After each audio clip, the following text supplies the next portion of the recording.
Frank Luntz, Republican strategist and pollster, with us here now. Frank, can you hear me? It's David Muir here in New York.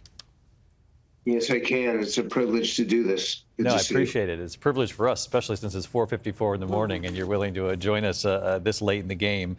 I'm really curious by a couple of things you posted on social media. You argue that Kamala Harris lost this election when she pivoted to focus almost exclusively on attacking Donald Trump, particularly in those final weeks. You're convinced of that?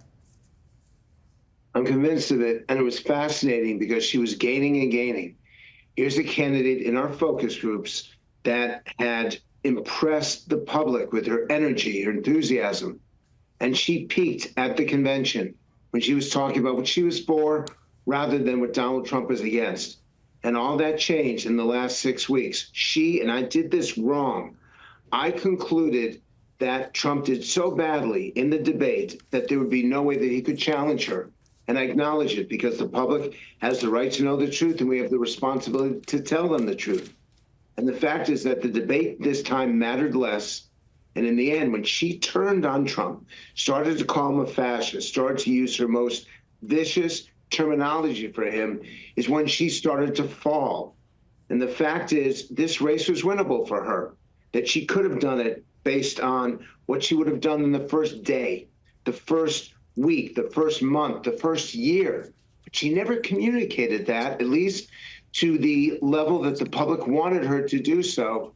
And in the end, they chose the candidate they didn't like but agreed with on affordability and security against the candidate who they liked, Vice President Harris. That's really interesting. So let me just drill down on that. You did focus groups right up until the very end, and your conclusion is they didn't like him, but they didn't trust her. Exactly. And in the end, they had to know where she stood. She never crossed the threshold. And this is going to be the conversation we're going to have for days and weeks. She never crossed the threshold of credibility, why she changed her position on certain issues, what she would do when she got the chance to do the job. And the fact is, she should have challenged the president. She should have challenged Joe Biden, and she should have separated herself, differentiated herself, and she didn't do it. And in the end, voters did not like Donald Trump. These final undecided voters, these persuadable voters, they didn't like Trump. They liked her more. But on the key issues, and the only two issues that mattered in the end was this affordability and security defined by immigration. Because she didn't define herself, they ended up with Trump and not with Harris. Really interesting. I want to bring John Carl into this. He was raising his hand, Frank, to ask you a question. And you heard, John, what he just said there. He said in the focus groups, they liked her more, but she didn't address affordability and security, border security. And I was struck, Frank. I want to ask you, you said that she made a mistake when she turned to the negativity, to, called him a fascist. And that was a decisive movement in the wrong direction. But in the final days of this campaign, Kamala Harris stopped, in some cases, talking about Donald Trump. She ended on a positive message in the final days of the campaign. It was Trump who went into a deep, dark place in the final days of the campaign. So how do you square that? Because it was too late by that point. And it probably did hurt him what happened in Madison Square Garden. And in our last session, several of our undecided voters brought that up, saying that's exactly what they wanted to avoid. And the way that they communicated this, and some of this was published in the New York Times yesterday on Election Day, that they closed their eyes and they held their nose and they chose Trump because in the end, they had more faith in him delivering on the issues that mattered than they did her. That she should have done this earlier in the campaign, and by the last 96 hours, it was already too late for her. Frank, I've got Lindsay Davis here with me, too. Lindsay. And I am curious, because we discussed it earlier, the potential that race and gender played a role. Did you hear anything with regard to that in your focus groups? Well, this is amazing to me that women endorsed her and embraced her and saw her as someone who represented them and looked like them. But what happened was she pushed away men. and this is something that she probably was not accounting for, which is in the ad, she saw women all around her. In the ad, she focused on